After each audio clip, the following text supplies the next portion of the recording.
সনাতন ধর্মের মানুষের আজকে বিজয়া দশমী, একটা দশমী দুর্গোৎসব, এবং এখানে যে শরৎকালীন যে মহালয়ার আগমন থেকে শুরু করে একদম বিজয়া দশমী পূর্ণ এই হিন্দু ধর্মাবলীর যে একটা বিশেষ অনুষ্ঠান, এবং এটা একটা দুর্গোৎসব হয়ে গেছে। এবং আরেকটা জিনিস হলো যে ধর্ম যার যার উৎসব সবার বলে একটা কথা এখানে আছে, এখন প্রচলিত রয়েছে, যে কারণে আমরা মা দুর্গার আশীর্বাদে আমরা খুব সুন্দরভাবে সাবলীলভাবে কুড়িগ্রাম ফুলবাড়িতে ধরলা নদীর ব্রিজের কাছে আমরা সুন্দরভাবে প্রতিমা বিসর্জন করতে পেরেছি। আমরা মায়ের কাছে এবার প্রার্থনা করেছি যে শস্য শ্যামল ভরা সব পৃথিবী হবে, সুখে শান্তিতে মানুষ বসবাস করবে, এবং সনাতন ধর্মের মানুষের যারা আছে তারা সুন্দরভাবে এই দুর্গোৎসবটা উদযাপন করতে পেরেছে। এবং আমার মনে হয় যে এই ধরলা নদীর বিসর্জনের একটু আকাশ মেঘলা থাকার কারণে, হয়তো একটু বৃষ্টি বিঘ্নিত হওয়ার কারণে হয়তো প্রতিমা অল্প কিছু সংখ্যক এসেছে এখানে। আমার মনে হয় যে আরও অনেক বেশি সংখ্যক এখানে প্রতিমা আরও আসবে, আকাশ হয়তো একটু ভালো হলে মা দুর্গা আশীর্বাদ করলে, এবং এটা সবার জন্যই খুব মঙ্গলজনক হবে। এবং দেখেন এই এত যে তাপদাহটা গেল, এরপরে শস্য শ্যামলার যে তার আশীর্বাদ, এটা কিন্তু বোঝা যাচ্ছে।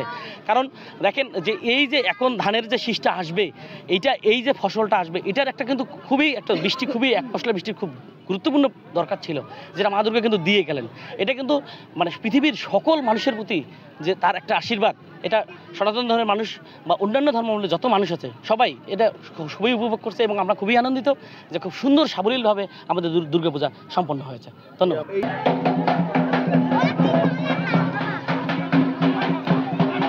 তো যেটা বলছিলাম, আসলে একে একে অসংখ্য প্রতিমা এখানে কিন্তু বিসর্জন দেয়া হচ্ছে। আমরা দেখতেছি একে একে অসংখ্য প্রতিমা তারা বিসর্জন দিচ্ছে।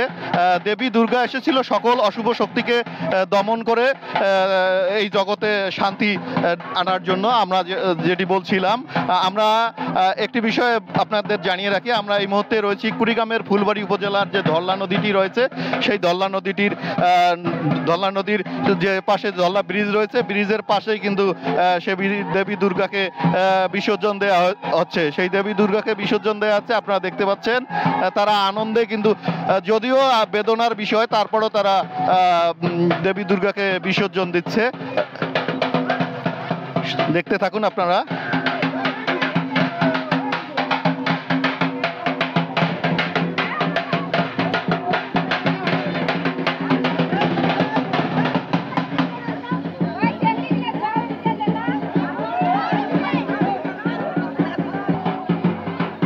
একে একে কিন্তু অসংখ্য প্রতিমাকে এই ধরলা নদীতে কিন্তু বিসর্জন দেওয়া হচ্ছে, আপনারা দেখতে পাচ্ছেন।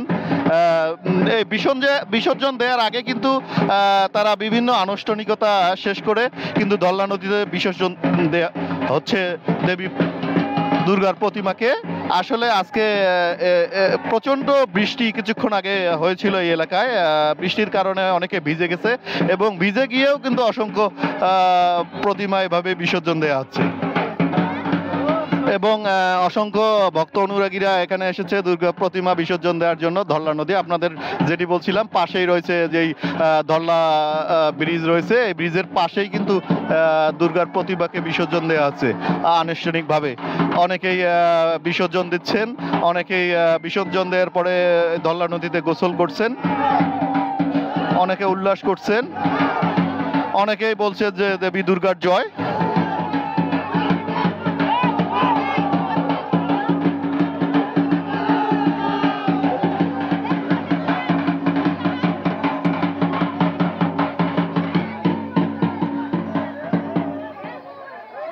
যা বলছিলাম, আস্তে আস্তে একে একে অনেক প্রতিমা কিন্তু বিসর্জন দেয়া শেষ হলো। এখনই অনেকেই সেই ধরলা নদী থেকে উঠছেন। বিসর্জন দেওয়ার আগে যেভাবে মানে সপ্তমীতে সাদরে আমরা কি চরণে চুম্বন করেছি মাকে, সেই আনন্দ নিয়ে এখন বিদায়কালে মা তো কৈলাসে গমন করবেই, মাকে আমরা বিদায় আমাদের দিতেই হবে। মা তো সেখানে ভোলানাথকে ছেড়ে এসেছে মা, সেখানে ভোলানাথ তো করুণ সুরে বলেছে যে আমি প্রেমেরই বাঁধন আমার ছিঁড়ে গেল। এখন সেই গাথামালা থেকে প্রেমের বাঁধন ছিঁড়ে গেছে, বাবা ভোলানাথ সে কথা বলছে।